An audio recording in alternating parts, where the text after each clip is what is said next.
Hello दोस्तों, एक बार UP 21 classes के सामान्य अध्ययन के प्रैक्टिस सेट की श्रृंखला में आप सभी लोगों का स्वागत है।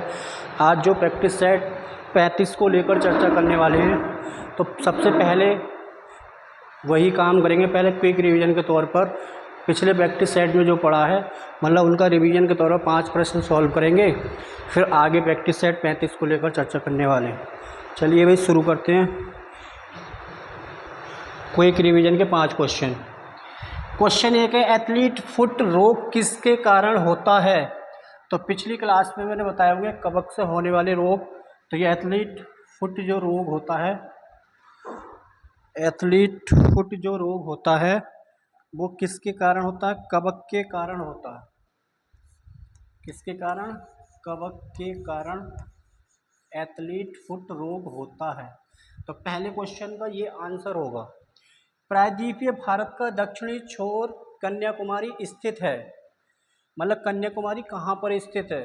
तो दक्षिणी छोर कन्याकुमारी एक तो हमारा तमिलनाडु, ये कहाँ पर मिलेगा? हमें तमिलनाडु राज्य में देखने को मिलेगा। और भारत की मुख्य भूमि का दक्षिणी बिंदु है कन्याकुमारी, जिसे कैप कैमोरिन के नाम से भी जाना जाता है। और ये कितने अक्षांश पर देखने को मिलता है हमें? 8 डिग्री 4 मिनट उत्तरी अक्षांश पर ये बिंदु हमें दिखाई देता है भाई। और कहाँ पर मिलता है? हमारा तमिलनाडु में मिलता है। और ये इसकी स्थिति जो है, ये भूमध्य रेखा के उत्तर में देखने को मिलेगा। तो भूमध्य रेखा के उत्तर में इसकी स्थिति है। भूमध्य रेखा या इक्वेटर लाइन के नॉर्थ में पड़ेगा। भूमध्य रेखा के उत्तर में देखने को मिलेगा। और ये वह स्थान है भारत का जहाँ पर अरब सागर, बंगाल की खाड़ी और हिंद महासागर तीनों आपस में मिलते हैं। अर्थात 3 सागरों का कहाँ पर संगम होता है? वो कन्याकुमारी में होता है। और क्वेश्चन पेपर में पूछा जाता है भाई। मैटर्स ऑफ डिस्क्रिशन किसके द्वारा लिखी गई ये पुस्तक? तो ये बुक है इंद्र कुमार गुजराल। किसकी पुस्तक है? इंद्र कुमार गुजराल के द्वारा लिखी गई पुस्तक। पिछली क्लास में हमने कई सारी बुक देखी होंगी भाई। तो इंद्र कुमार गुजराल, आगे इंद्र कुमार गुजराल की और भी बुक है, देखते चलेंगे। सत्यार्थ प्रकाश पुस्तक किस भाषा में लिखी गई है? तो सत्यार्थ प्रकाश के लेखक कौन थे? स्वामी दयानंद सरस्वती। और ये किस भाषा में लिखी गई थी? हिंदी भाषा में लिखी गई। कौन सी भाषा थी? हिंदी भाषा। भारत की संविधान सभा में एकमात्र मुस्लिम महिला कौन थी जो कि उत्तर प्रदेश से थी? उनका नाम होता भैया बेगम एजाज रसूल। संविधान सभा में कितनी महिलाएं थी भैया? 15 थी। उनमें एकमात्र मुस्लिम महिला जो थी उत्तर प्रदेश से, वो थी बेगम एजाज रसूल।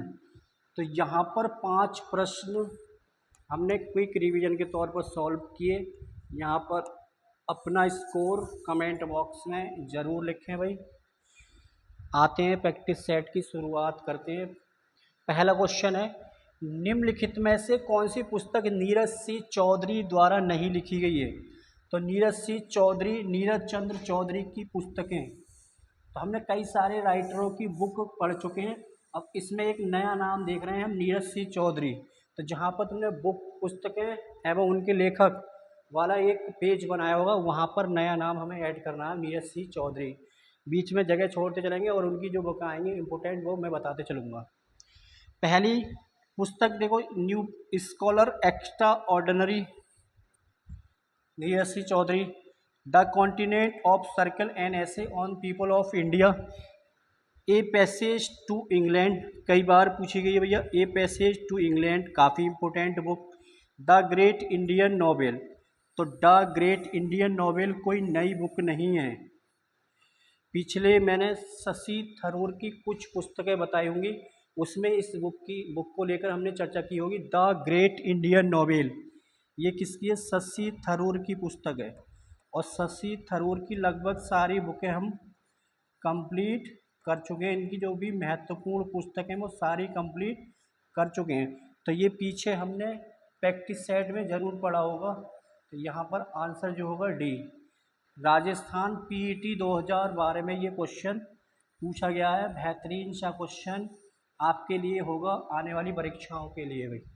ध्यान रखना, आगे आएंगे भाई क्लास का अगला क्वेश्चन। निम्नलिखित में से कौन सी पुस्तक शशि थरूर द्वारा नहीं लिखी गई है? अब देखो, शशि थरूर की कुछ नई बुकें तुम्हें यहाँ पर ऐड करेंगे।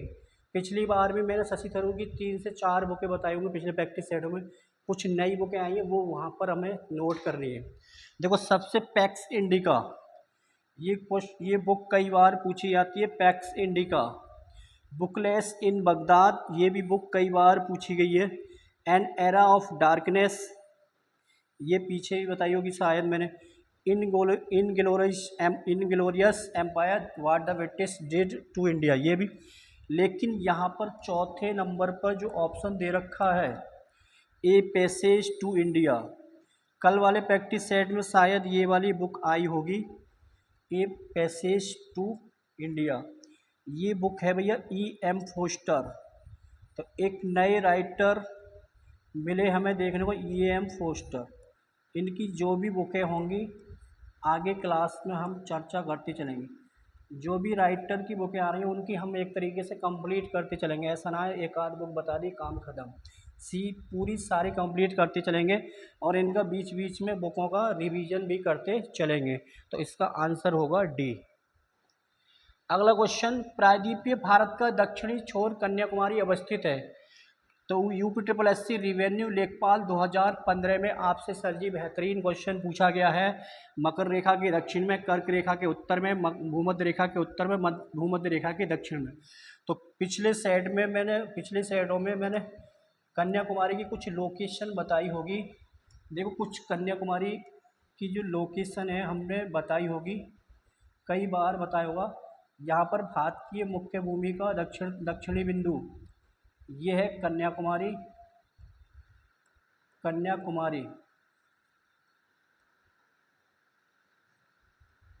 और यहाँ पर हमें देखने को मिलेगी भूमध्य रेखा, या जिसे 0 डिग्री अक्षांश रेखा भी कहा जाता है।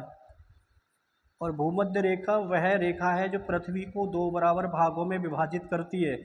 तो पूछा गया है दक्षिणी छोर कन्याकुमारी अवस्थित है, तो हमारा भूमध्य रेखा के कहाँ पर होगा? नॉर्थ में, बल्कि उत्तर में होगा। भूमध्य रेखा के कहाँ पर है? उत्तर में मिलेगा, ना कि दक्षिण में, ना पूर्व में, ना पश्चिम में। तो इसका जो राइट आंसर होगा भूमध्य रेखा के उत्तर में।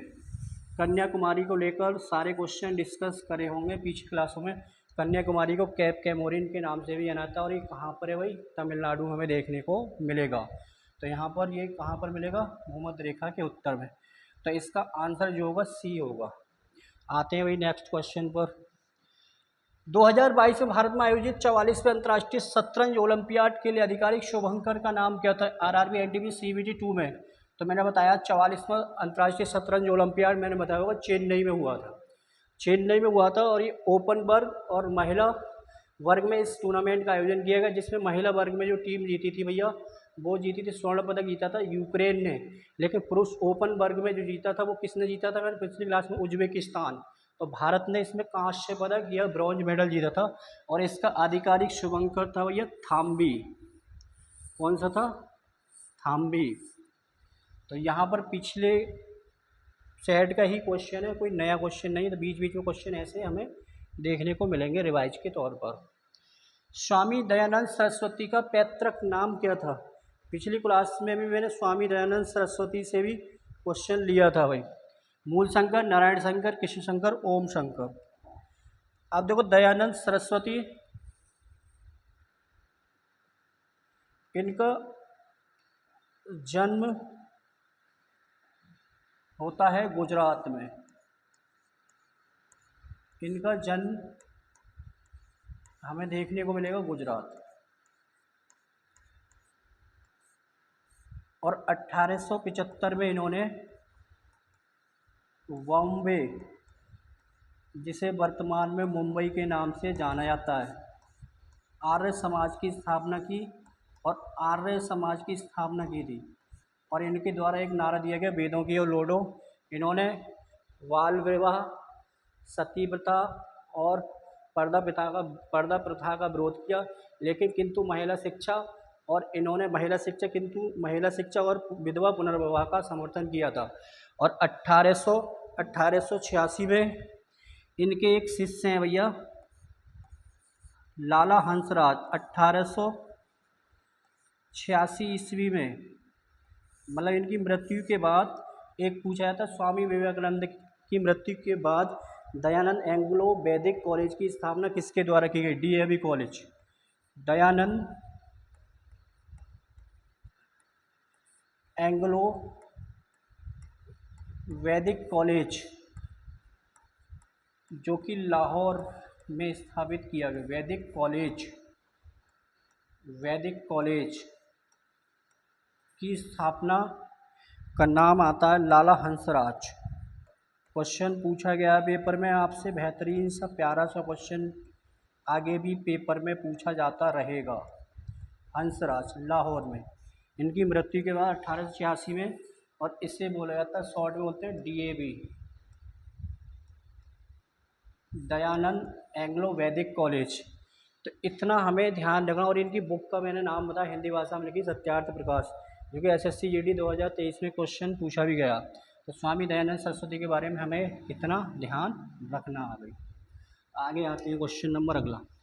कौन सा सागर हिंद महासागर का उत्तरी पश्चिमी भाग है जो लगभग 1491 वर्ग मील के कुल क्षेत्रफल को कवर करता है और यूरोप और भारत के बीच प्रमुख समुद्री मार्ग का एक हिस्सा है?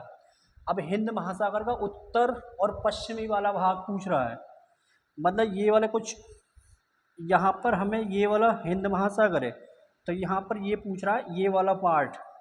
भारत के दक्षिण में कौन सा? Indian ocean. अब पूछ रहा है उत्तरी पश्चिमी भाग पूछ रहा है, तो उत्तर पश्चिम में मैंने देखा होगा, हिंद महासागर के उत्तर पश्चिम में और भारत के पश्चिम में कौन सा सागर है भाई? यहाँ पर हमें अरब सागर दिखाई देता है। कौन सा? अरब सागर दिखाई देता है। उत्तर पश्चिमी भाग में हिंद महासागर कौन सा? अरब सागर, जो कि 14,91,000 वर्ग मील के कुल क्षेत्रफल को कवर करता है और यूरोप भारत के प्रमुख बीच समुद्री मार्ग का एक हिस्सा भी बनाता है। तो इसका आंसर होगा अरब सागर, और ये भारत के पश्चिम में हमें देखने को मिलेगा। हिंद महासागर के बारे में आगे भी चर्चाएं करते चलेंगे। अगला क्वेश्चन है भाई, निम्नलिखित में से कौन सा कवकों का एक समूह है?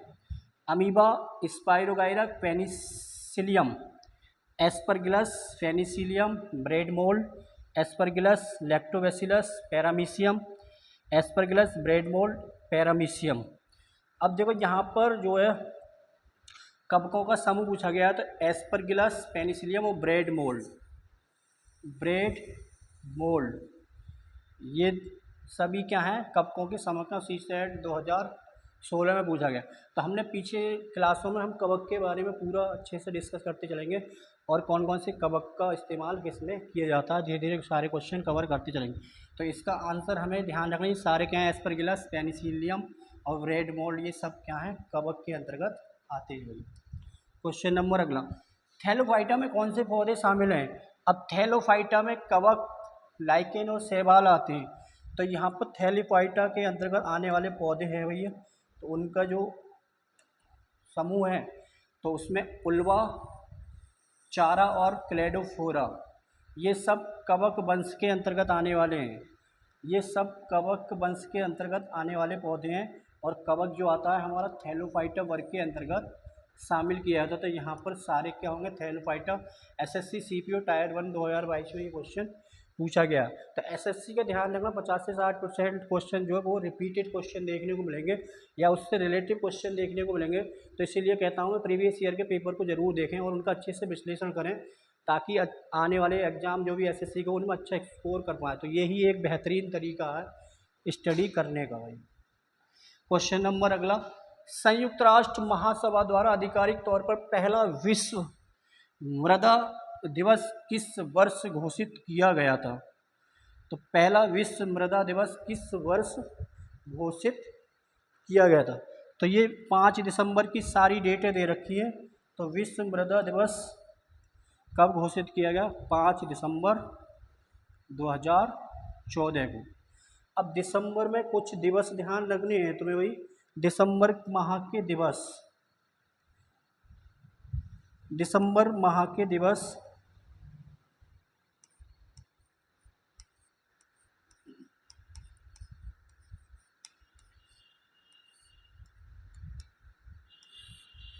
दिसंबर माह के दिवस में पहला ध्यान 5 दिसंबर। देखो सबसे पहले तुम्हें 5 दिसंबर को ध्यान रखना है। 5 दिसंबर जो कि इस क्वेश्चन का आंसर भी है, विश्व या अंतर्राष्ट्रीय मृदा दिवस। 10 दिसंबर को बच्चा ही बच्चा जानता होगा। 11 दिसंबर इस बार एसएससी जीडी में पूछा गया है भाई, 11 दिसंबर को कौन सा दिवस मनाया जाता है? 11 दिसंबर। फिर एक 16 दिसंबर को हमें ध्यान रखना है, 16 दिसंबर। एक हमें ध्यान रखना है 22 दिसंबर, बच्चा ही बच्चा जानता होगा 22 दिसंबर के बारे में। 22 दिसंबर, 22 दिसंबर के बारे में ध्यान रखना। फिर 23 दिसंबर पता ही होगा, राष्ट्रीय किसान दिवस। 23 दिसंबर राष्ट्रीय किसान दिवस, 23 दिसंबर ध्यान रखना। 24 दिसंबर को हमें ध्यान रखना है एक 24 दिसंबर, और एक हमें ध्यान रखना है 25 दिसंबर, जो कि अटल बिहारी वाजपेयी की स्मृति जयंती के रूप में मनाया जाता है, सुशासन दिवस। अब देखो पहला जो है एक 5 दिसंबर को विश्व मृदा दिवस, विश्व मृदा दिवस मनाया जाता है भाई, विश्व मृदा दिवस। अंतर्राष्ट्रीय स्वयं सेवक दिवस, तो 5 दिसंबर को दो ध्यान है, अंतर्राष्ट्रीय स्वयं सेवक। ये लग रहा होगा तो भाई स्वयं सेवक दिवस भी पूछा जाता है, ये पेपर में पूछा गया है। अंतर्राष्ट्रीय स्वयं सेवक दिवस कब मनाया था? 5 दिसंबर को। और अंतर्राष्ट्रीय मृदा दिवस कब मनाया था? 5 दिसंबर। 10 दिसंबर को विश्व मानवाधिकार दिवस, पता होगा बहुत बार पूछा जाता है, विश्व मानवाधिकार दिवस, विश्व मानवाधिकार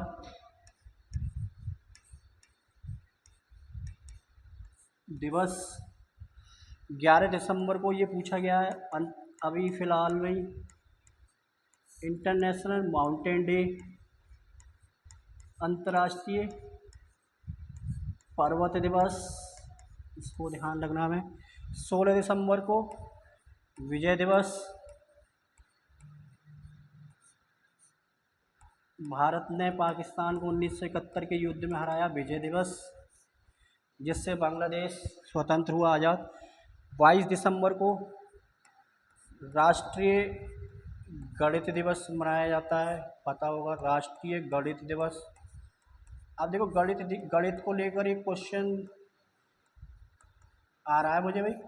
अब देखो कमेंट में तुम्हें बताना है गणित के क्षेत्र में कौन सा पुरस्कार दिया जाता है, जो कि जिसे गणित के नोबेल के रूप में भी जाना जाता है। तो गणित के क्षेत्र में दिया जाने वाला अवार्ड कमेंट बॉक्स में लिखकर बताना, जिसे गणित का नोबेल भी कहा जाता है, मतलब गणित के क्षेत्र में कौन सा अवार्ड दिया जाता है। 23 दिसंबर को राष्ट्रीय चौधरी चरण सिंह की जयंती को राष्ट्रीय किसान दिवस, चौधरी चरण सिंह। 24 दिसंबर, 24 दिसंबर के ध्यान रखना राष्ट्रीय उपभोक्ता दिवस, ये भी कई बार पूछा जाता है राष्ट्रीय। अंतर्राष्ट्रीय वाला हमें देखने को मिलेगा 15 मार्च। 24 दिसंबर को राष्ट्रीय उपभोक्ता दिवस। 25 दिसंबर को सुशासन दिवस, सुशासन दिवस, गुड गवर्नेंस डे, सुशासन दिवस किसकी जयंती के रूप में मनाया जाता है? सुशासन दिवस अटल बिहारी वाजपेयी की जयंती के रूप में मनाया था। तो ये कुछ दिसंबर माह, देखो अक्टूबर, नवंबर और दिसंबर माह के लगभग हम सारे दिवस कंप्लीट कर चुके हैं भाई। तो ये कुछ ध्यान रखने 5 दिसंबर, ये सारे हमें आगे भी प्रैक्टिस सेट में दिखाई देंगे। आज की क्लास का क्वेश्चन नंबर लास्ट है मतलब 10। भारत में किस अवधि को योजना अवकाश अवधि के रूप में जाना जाता है? मतलब ऐसा समय जहाँ पर कोई पंचवर्षीय योजना नहीं लाई गई, मतलब एक तरीके से अवकाश अवधि के रूप में जाना जाता है। 47 से 50 के बीच में तो योजना ही नहीं थी, कोई पंचवर्षीय योजना की शुरुआत हुई थी 1951। 78 से 80, 92 से 97। तो तीसरी पंचवर्षीय योजना थी हमारी 61 से 66।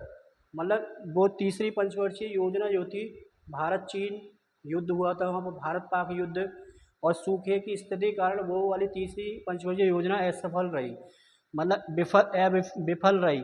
तो उस को मतलब उसी योजना के बाद योजना के बाद अवकाश अवधि घोषित किया गया। और वो कितनी थी? 3 साल के लिए, 3 वर्ष के लिए। और कौन सी पंचवर्षीय योजना के बाद? तीसरी पंचवर्षीय योजना विफल होने के बाद। और ये लाई गई थी 66 से 69 के बीच में लाई गई थी। तो इस समय देखो 65 में, 1965 में भारत चीन युद्ध, 1965 में भारत पाकिस्तान का युद्ध हुआ था। मैंने बताया था भारत पाकिस्तान के बीच मतलब जो युद्ध हुआ है वो 3 बार हुआ, 47 का युद्ध, 65 का और 71 का। तो 65 वाला युद्ध भारत चीन में पाकिस्तान की युद्ध के कारण और सूखे की स्थिति बन गई थी। तो इस पंचवर्षीय योजना के बाद, तीसरी के बाद योजना अवकाश घोषित किया गया 3 वर्ष के लिए। फिर 69 से 74 के बीच लाई गई कौन सी? चौथी पंचवर्षीय योजना लाई गई। और उसी चौथी पंचवर्षीय योजना में भारत और पाकिस्तान के बीच 1971 का युद्ध होता, पूछा जाता है चौथी पंचवर्षीय योजना के दौरान कौन सी घटना हुई? तो भारत और पाकिस्तान के बीच जो युद्ध हुआ था, मतलब 1971 वाला, जो कि आज हम बांग्लादेश के रूप में देखते हैं जैसे, जो कि किसका हिस्सा था? पूर्वी बंगाल का भाग था, जो आज बांग्लादेश है। तो आज के लिए क्लास में हम 10 क्वेश्चन सॉल्व किए। आगे ही ऐसे ही क्लास रेगुलर चलती रहेगी। बस बढ़िया से क्लास को देखते रहें और अच्छे से कमेंट और सुझाव ज़रूर भेजें भाई, जिससे उस मुद्दे को लेकर उठाया जाए और उसमें सुधार किया जाए। तब तक के लिए जय हिंद, जय भारत।